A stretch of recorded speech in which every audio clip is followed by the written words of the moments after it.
आयुष्यात कोणती गोष्ट फर्स्ट टाईम करताना ना किती नर्वसनेस होतो ते आज मला परत फील झालं. काय झालं ते पुढे सांगतेच. त्याआधी आजकाल जिजाची मस्ती खूप वाढली आहे.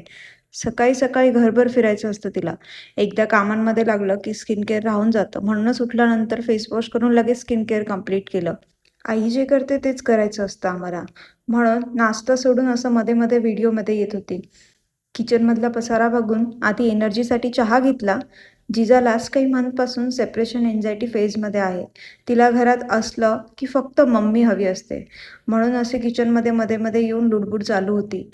जिजा जागे आहे तोपर्यंत जेवण काही बनवू देणार नाही हे मला माहीत होतं. म्हणूनच सर्वात आधी जिजाला झोपवलं. त्यानंतर दुपारचं जेवण बनवून ऑफिसचं काम आवरायला घेतलं. आज first YouTube long video shoot केला. कॅमेरासमोर असं बोलताना खूप दिवसांनी अशी नर्वसनेसची फिलिंग आली. तुम्ही जर अजून माझा लाँग व्हिडिओ बघितला नसेल तर नक्की बघा आणि चॅनलला सबस्क्राईब करायला विसरू नका. रात्री मस्त स्कूटीवर चक्कर मारून आलो आणि असा आमच्या दिवसाचा गोड शेवट झाला. चला भेटूया पुढच्या ब्लॉगमध्ये. बाय.